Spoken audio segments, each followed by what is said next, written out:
بسم الله الرحمن الرحيم. الحمد لله رب العالمين، والصلاة والسلام على رسول الله وعلى آله وصحبه ومن والاه. أما بعد، أيها الأخوة في الله، السلام عليكم ورحمة الله وبركاته. اللهم هاتسك الله تبارك وتعالى ومضن ساقا كل شكرينينا نعم كيسا أن لا تركوا بكرين فراه بضن. الله تبارك وتعالى وين أبوري ساقا الدنيا دينا كياني الدنيا دينا ساقا دسي وحاينو دحذا ذا كنا الله نباهنا هنا ساقا ينور دقي كدبنا وإن ديري دونا وقت بينو لنا هاي كدبنا وين صاري دونا وروح البابال كيسا يحسابتي سالمرين دونا سيد الله القرآن كما يلبضن وكما ينوش الشيء مراحي الشاكل الدوان المرينو إلى أما الروح وتشنده كل ماذا وتشنده قاله أما والعياذ بالله النار تحق يده وحال كيسو كل ماذا صعدال يسفر دير بين كتشرنا صعدالك يسفر كاسنا وحوبه هي صحي إلهي تبارك وتعالى أدوينا أبوري أدومديسا إنت ودورتي وينو دري إلهي دور الشدي سنة وحا لغو قرتا إيينو كتعليا هاي حولنا لغو مقرتو كرسي يتشغنا لغو مقرتو جاه إيو عرورنا لغو مقرتو بل سوحا لغو قرتا إن إلهي كتعليا وكدورتي إنو الله تبارك وتعالى وكادقو الروح دين له مسلم والله يقانه وطريق إلهي كتوصا إنو إلهي كادقو تبارك وتعالى الله دوينا أبوري وحوينو أبوري وتشيد مهمة ولدون يو إنو حقيقتنو وتشيد داسينا وحوي مدو إلهي كشغي آيات القرآن وما خلقت الجن والإنس إلا ليعبدون إنسيغا يتشنغا أمانا أبوريبو ألا يلي إنا يعبدان مويه ما أريد منهم من رزق وما أريد أن يطعمون إلهي رزق إنا قمربو إن أنقوديننا إنو ما أبورين إساقا أي أقود كان بحياه أدوما دي سنة إرساقه إنو ما باهنا لكن إننا أباهن وحينو أبوري إنان عابدنو وأن إساقا اللي قلنتي ساقود دالو liibaanteennuna waxay ku jirtaa inaynu xaqiijinno ujeeddadii laynoo abuuray mar walba ruuxu uu ku dadaalo inuu ilaahay cibaadadiisa xaqiijiyo wuxuu noqonayaa ruux adduun iyo aakhiraba ku liibaana ruuxu wuxuu noqonayaa nolol macaan oo qiimo badan adduunka ku noolaada aakhirana mid ka sii fiican ku hela sida ilaahay qur-aanka kariimka inoogu sheegay من عمل صالحا من ذكر أو أنثى وهو مؤمن فلنحيينه حياة طيبة روحي عمل وناكسن إلهي تعليا هي سمية الصغر رميسان ومؤمنة ألا وحليه وحان نوليننا نولل وناكسن آخرنا وحو سميني وحو أقفي عن بالغو أبال مرينيا مركا الدون كان والليباني آخرنا والليباني maxay ku timaadaa iimaan iyo camal saalix ujeedadii lagu abuuray inaad xaqiijiso noloshaada inay noqoto hadafkii ujeedadaad ka leedahay nolosha inay noqoto rabbiga raali gali alla muxuu ku diray muxuu ka rabaa maxaad ku liibaani muxuu xuquuq kugu leeyahay arintaasi inay nolosheenu ay halkaasi wajiga saartaa loo baahan yahay oo aynaan khaldamin inaynu ku dadaalno waajibaadka ilaahay ina saaray waajib wuxuu kaa saaran yahay rabbiga xaqiisa inaad gudato addoontiisii baa tahay isagaa ku abuurtay isagaa ku irsaaqaya isagaa caafimaad ku siiyey isagaa carruurta ku siiyey isagaa ku dili doona isaga ku soo nooleyn doona isaga ku abaal marin doona allaha tabaaraka wa tacaala gacanta kugu haya oo aadan awaamirtiisa kowniga khilaafi karin allaha tabaaraka wa tacaala xaqiisa inaad gudato xaqu muxuu yahay ugu leeyahay nabigeena qeexay sallallahu alayhi wa alihi wasallam atadruna ma atadri ma haqqu Allah ala al-ibad wa ma haqqu al-ibad ala Allah haqqu Allah ala al-ibad an ya'buduhu wa la yushriku bihi shay'an abu nabi sallallahu alayhi wasallam xaqa alla adoomadiisa ku leeyahay waa inay caabudaan keligii oo inay cibaadadiisa cidna la wadaajin inay keligii ku xirmaan keligii baryaan keligii u tukadaan keligii kaalmo weydiistaan keligii tala saartaan keligii u khushuucaan keligii ka cabsadaan inay keligii caabudaan ayaa waxay tahay ujeedada ilaahay u abuuray tabaaraka wa tacaala mar walba ruuxu ujeedada iyo xaqa ilaahay u xaqiijiyana ilaahay agtii sharaf buu ku yeelanayaa adoonnimadu marna waa dullinimo marna waa sharaf inaad addoon ilaahay abuurtay addoon u noqoto waa dullinimo inaad allihii ku abuurtay addoon u noqotona waa sharaf saas daraaddeed baa nabigeena sala allahu calayhi waalihi wasalam markuu alla ammaanayo wuxuu ku ammaanaa addoonnimo laanna ilaahay keligii buu addoon u ahaa makhluuq kaloo addoonsaday ma jiro adiga laakiin haddii makhluuqaadkaad addoon u noqoto boqor baa ku addoonsaday madaxweynea ku addoonsaday wadaad baa ku addoonsadood amarkiisa yeeshay geed baa ku addoonsaday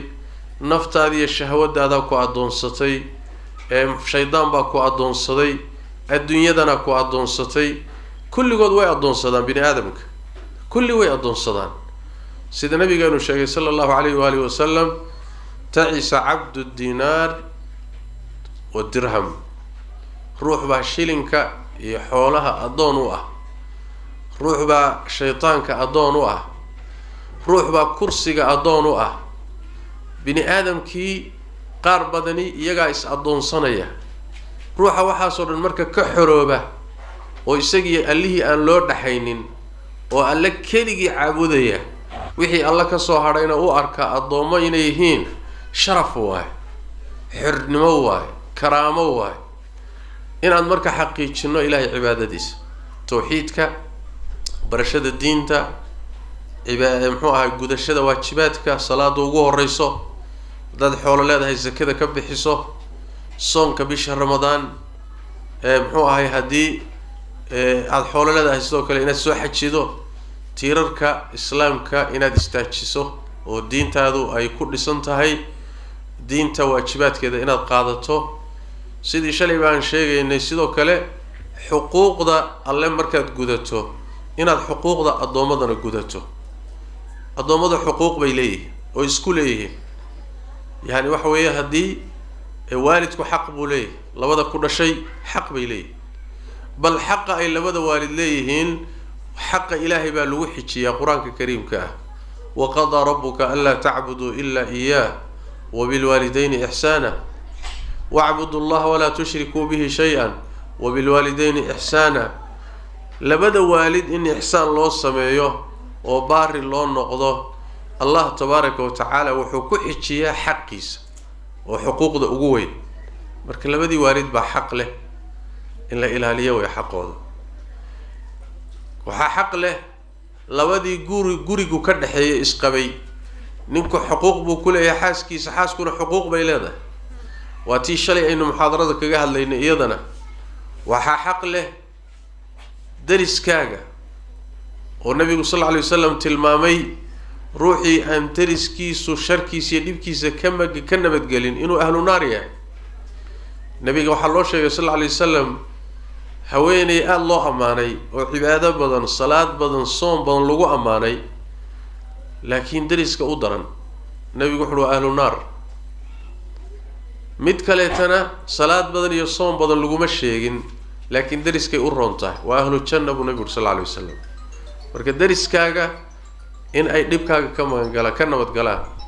mujtamaca aada la nooshahay inaad anfacdo mooyaane inaad dhibkaaga ka ceshato mujtamaca anfac khayru nnaasi anfacuhum linnaas dadka waxaa u khayr badan ruuxa bini aadamka iyo makhluuqa ugu nafci badan khalqigan anfac keliyata bini aadamka mehe noolahoo dhan anfici karta isku day leanna waxa way diinteennu waa diin sideedaba ku salaysan bini aadamka in la hagaajiyo naftiisana la hagaajiyo khalqigana loo hagaajiyo ilaa heer wuxuu gaadhay nabigu sal alla alay wasalam uu yidhaahdo haweeney jidhkeeda xumaan ku samayn jirta oo zinaysan jirtay ayaa waxay soo martay ey ooman oo ceel korkiisa jooga oo dacda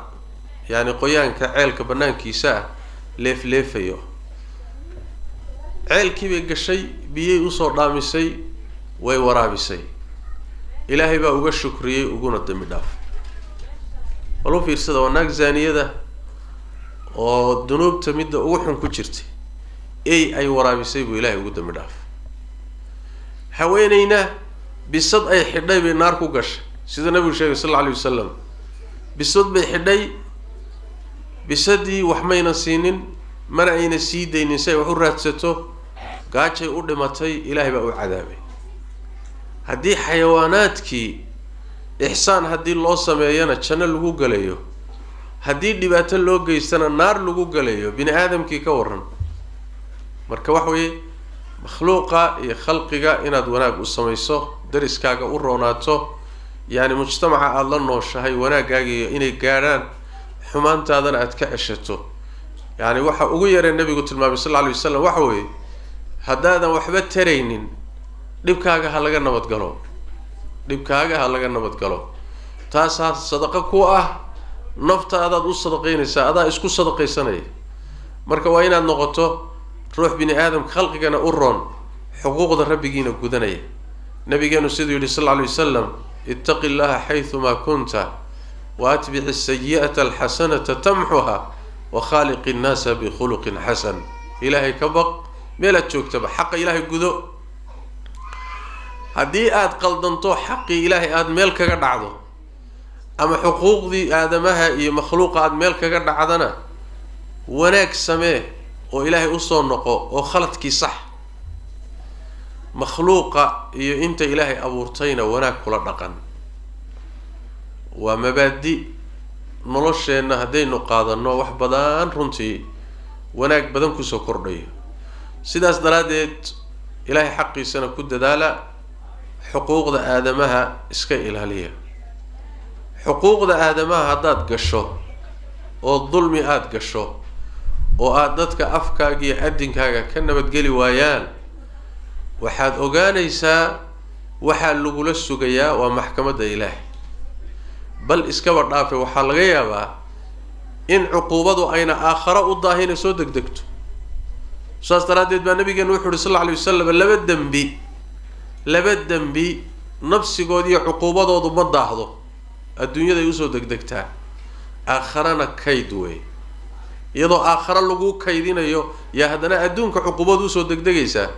labadaa dembi nabigu wuxu uhi sal alla alay wasalam albagyu wa qatiicatu raxim gardarrada iyo dadkoo la maago afkaaga iyo adinkaaga inaad dadka dhibaatayso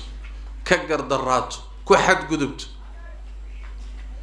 aakharo lagula sugi maayo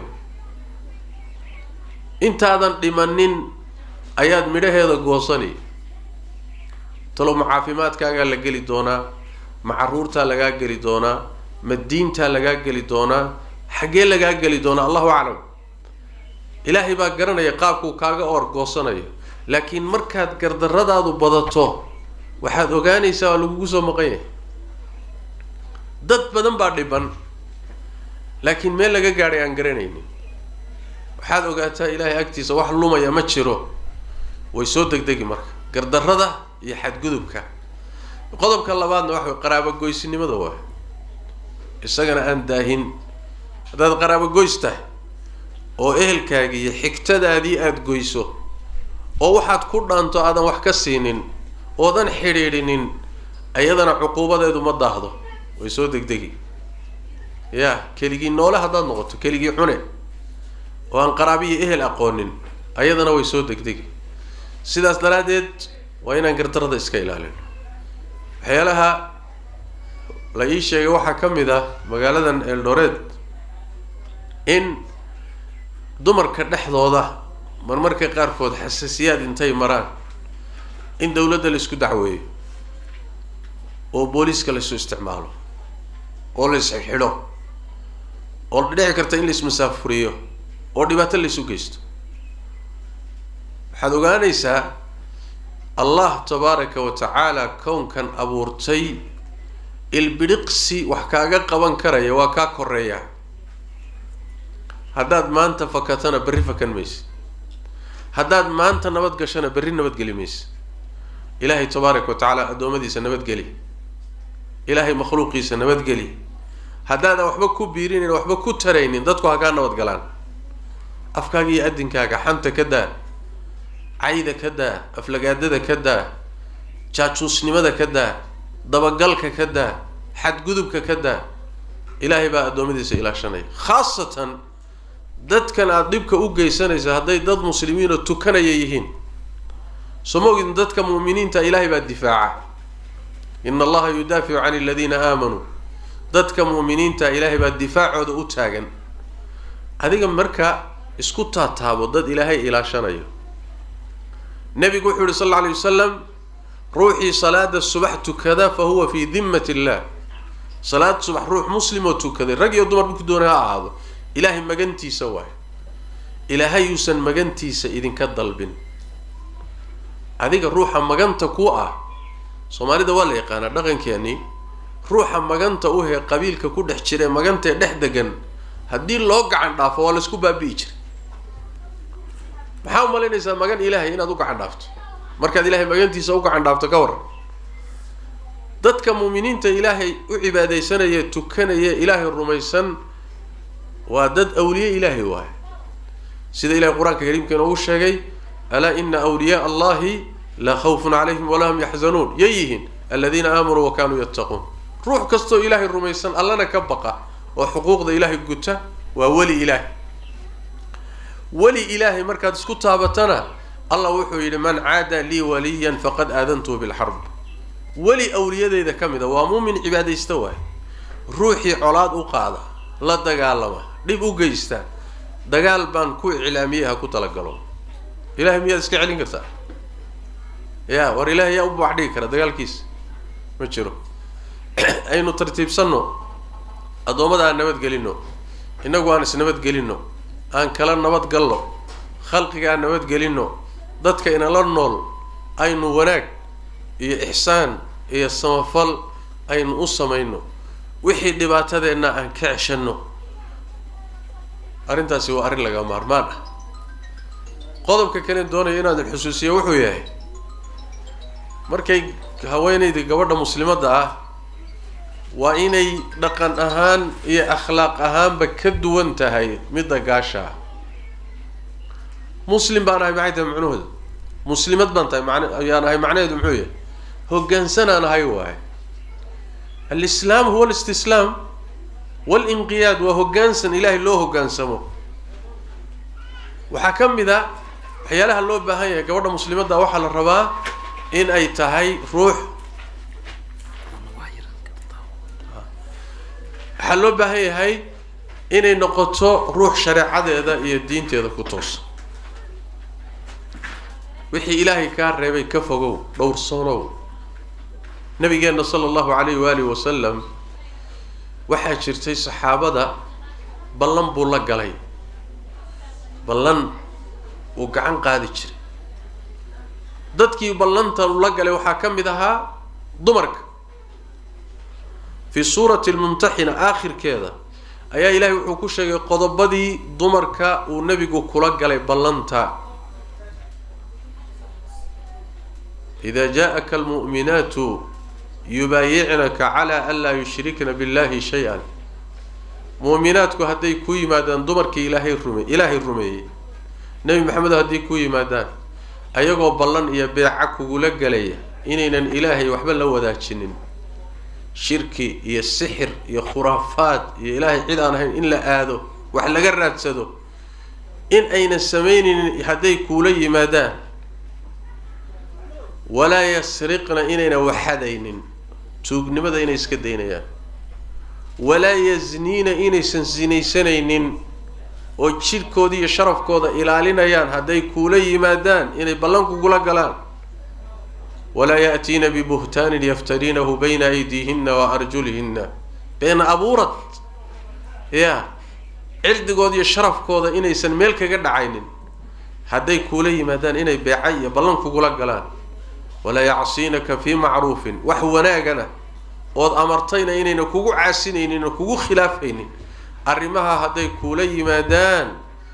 fabaayichunna ballankaa la gal baa layidhi dumarka wastakfir lahunna allah ilaahayna dembi dhaaf u weydii baa la nabiga sal alla alay wasalam marka qodobada asaasiga ku waawaay ruuxu tawxiid shirkiga inuu ka fogaado gabadha muslimadda inay jidhkeeda ilaaliso xoolaha ay cunayso inay xaaraanta ka ilaaliso tuugnimada iyo khiyaanada iyo wixii la mid ah cifadeeda iyo sharafkeeda inaad ilaaliso waa kaad aragteen fi suurati nuur iyo suuratu laxzaab sida loo ilaaliyey gabdhaha muslimaadka sharafkooda dhowrsoonaanta laga soo bilaabo guriga iyo aadaabtiisii marka la galayo salaanta guriga inaan laysku dhex tuurin intaad dhex istaagto hoodii inaadan ka bilaabin guriga kor soo gargaraacdo soo salaanto markaad soo gelayso aadaabtii guriga lagu soo geli lahaa kadibna allah tabaaraka wa tacaala wuxuu ka hadlay indhaha in la laabo raggii baa lala hadlay dumarkii baa lala hadlay iska dhaaf zinada iyo xumaantu inay dhacdee xataa irid kale oo kasta oo lagu gaari karo yaa la xidhay indhihii baa la xidhay waxaa la indhaha laaba xumaanta ka laaba astur baa la faray dumarkii inay xijaabka iyo asturka qaataan ziinadoodii iyo quruxdooda inayna banaanka dhigin walaa yubdiina ziinatahunna inayna quruxdooda banaanka geynin ama xubnaha jidhku meeluhu u quruxsan yahay ha noqoto ama ziinada iyo quruxda jidhka la saara ha noqoto dahabka indhakuulka waxyaalaha la midka ah yani wax way inaysan banaanka u bixinin walaa yubdiina ziinatahunna ilaa maa dahara minha waa laga hadlay waa lagu dheeraaday fi suurati alaxzaab sidoo kaleeto waa lagu dheeraaday intaa waxaa la ilaalinayaa cifada iyo dhowrsoonaanta gabadha muslimadda karaamadaada iyo sharaftaadu ilaahay agtiisa aad ku leedahay waa inaad dhowrsoon tahay marba haddaad wasakhowdo oo jidhkaagu wasakhowdo sharaftaada ku ciyaarto ood gogoshaada wasakhayso ilaahay agtiisa tabaaraka wa tacaala hawl culus baa taalla marka waa midda keentay in la yidhaahdo guryahana ha la ilaaliyo guurka loo baneeyey oo la yidhi ha la fududeeyo muxuu ahaayey loo xarimay rag haweeney iyo nin ajnabi kalaa inay guri isugu isla cidlaystaan leanna shaydaan baa saddexeeya waa midda loo diiday safarka maxram la-aanta ah waa midda loo diiday rag iyo dumarku inay isku dhex darmadaan waxaasoo dhan shareecadeenu waxay ilaalinaysaa wax qiimo badan ku fadhiyo cifad iyo dhowrsoonaanta arrintaa marka waa muhim xijaabka ayaa waxyaalaha muhimka ah ka mid ah oo ilaahay qur-aanka kariimka inugu faray oo aayado qur-aana ku cad yaa ayuha nabiyu qul liazwaajika wabanaatika wanisaa'i lmu'miniin yudniina calayhina min jalaabiibihina asturkan iyo xijaabkani wax wadaad la yimid ma ah wax wadaad keenay ma ah waa wax rabbi amray rasuulkiisa sal alla alay wasalam ina amray aayaadkaasi markay soo degeen xijaabka ka hadlaya dumarku saxaabadu markii hore lama farin mayna xijaabnayn markii hore laakiin aayadaha xijaabku markay soo degeen oo ay aayadihii guryahooda ugu tageen subaxdii gabadhaan xijaabnayn kama soo bixin muxuu ahay guryaha kama soo bixin say durbo u amar qaadan jireen xijaabku marka waxa waa astur waa astaan iyo calaamo ku tusaysa qiimo badan ku fadhida waa sidaas daraaddeed bay gaaladu maanta dagaal adag kula jiraan xijaabka dagaal adag miyaad aragtay faransiiska iyo dawladahan muxuu ahay reer galbeedka gabadh xijaabkeed bay dagaal kula jiraan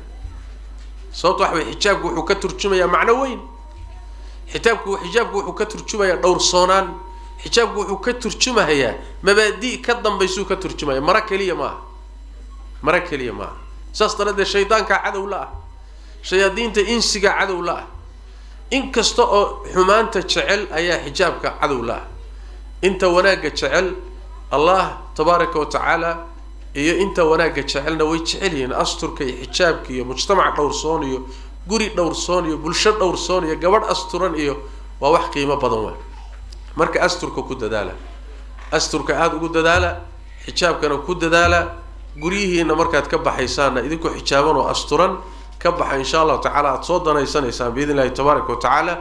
xijaabkaasi waa muhiim shuruudu leeyahay xijaabku hadda ku sii dheeraan mayno laakiin ilaahay wuxuu inagu barakeeyay gabdhaha Soomaalida ah dumarka Soomaaliya hooyooyinka xijaabkaasi qiimaha badan ee meel walba la marayno qurbaha iyo meel walba astaan inoo noqday ummado badanna inaga daydeen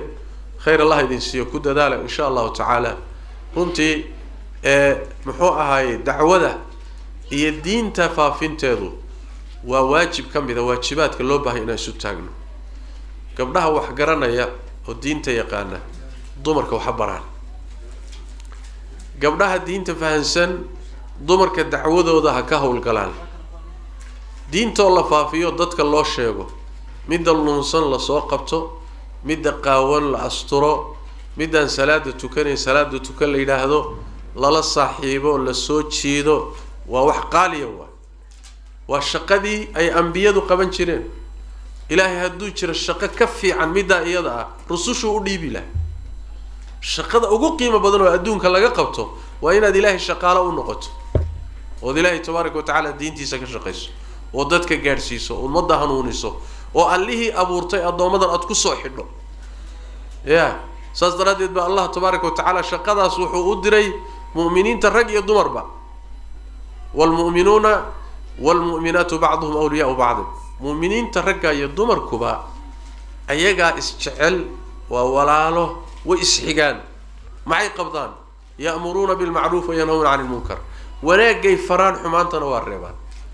shaqo ragga kaliya u taala maaha mujtamaca dumarka oo hadda ragga aad uga badan waxa la doonayaa inaad dhexdiina ay ka soo baxaan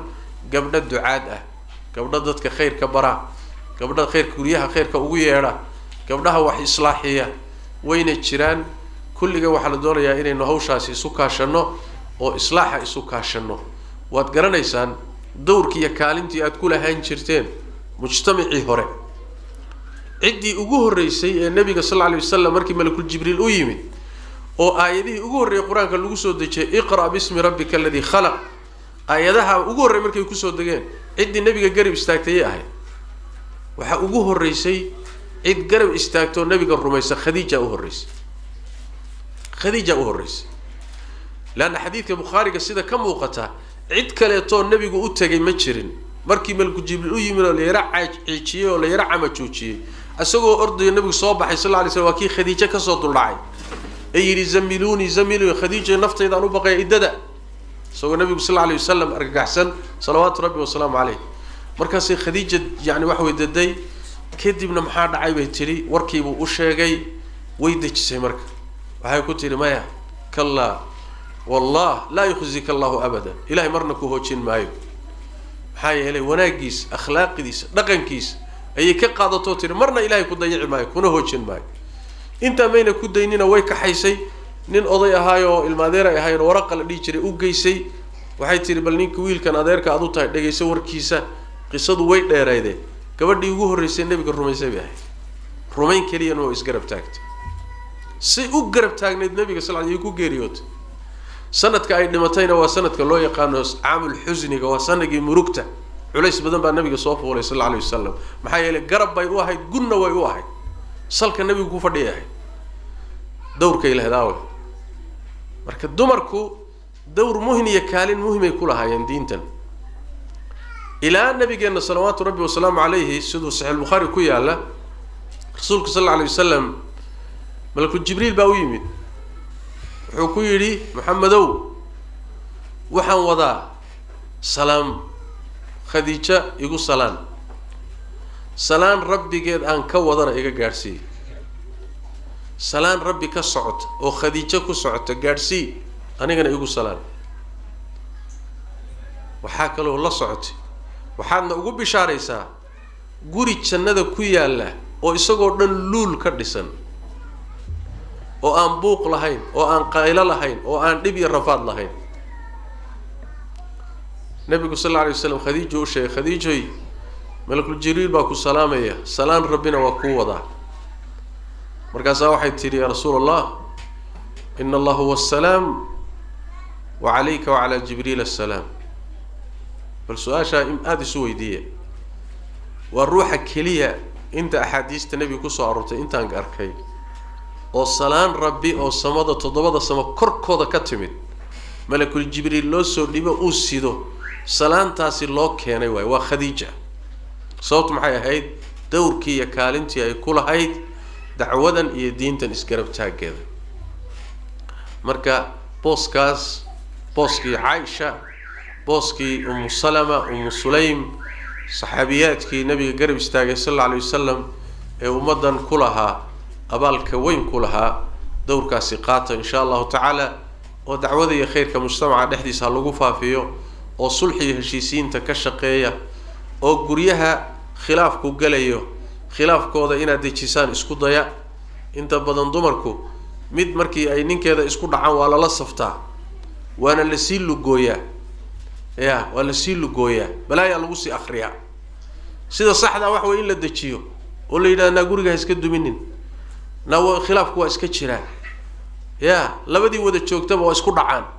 laakiin waa la isu tanaazulaa la tuso maxaa ka dhalan kara hadii gurigeena burburo يعني واحد يدجين بيوبانده كريها إصلاحية يا أيها الذين آمنوا اتقوا الله وأصلحوا ذات بينكم يعني واحد يعني إن أن نحن إصلاح النو مدة نحن الله إصلاحيه متك جاهل كا وحلا برو مدة اللمسان الشيطان كو قاتل لقى سوريدو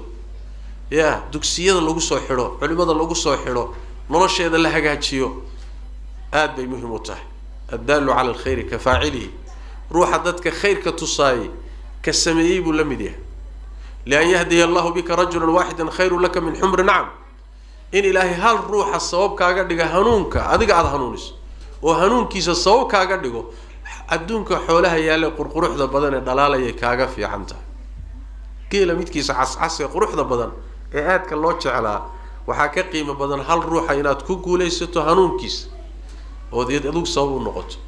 مركا إنك نحذينا كمجتمع مسلم أهان صومالي أهان وحال دونيا انتين نقافنو إن نوجدنا مجتمعا أن كل إحنا اللي قال ذا إن إيمان كهلين توحيد كهلين إن نسكت ديننا صو إسلامنا دين تسوق لنا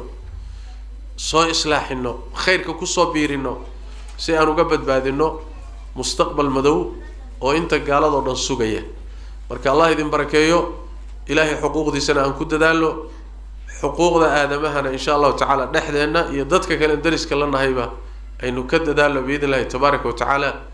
ضد قالا يقويسس قالا يمجتمع قالا بتكون حنوشهين دقن كي أخلاق ذا وناتشية يعني مربول بقى دقن كي أخلاق ذي وناتشسان دعووي ضد كاس واسكسو إلى الإسلام دين تيجعلانا يعني وحوي إن بدروا كم إذا دين توحي كفافتي أخلاق وناكسن marka akhlaaqda wanaajiya dhaxdiinana wanaajiya ummadaha idin la nool insha Allah ta'ala dhaqanka u wanaajiya say sabab ugu noqotaan inay soo islaamaan oo Ilaahay tabaaraka ta'ala cadaab inay ka badbaadaan sabab idin ka dhigo tawfiiqda Allah ina waafajiyo Ilaahayna tabaaraka ta'ala kuwa saalixiina oo muslixiina hay naga dhigo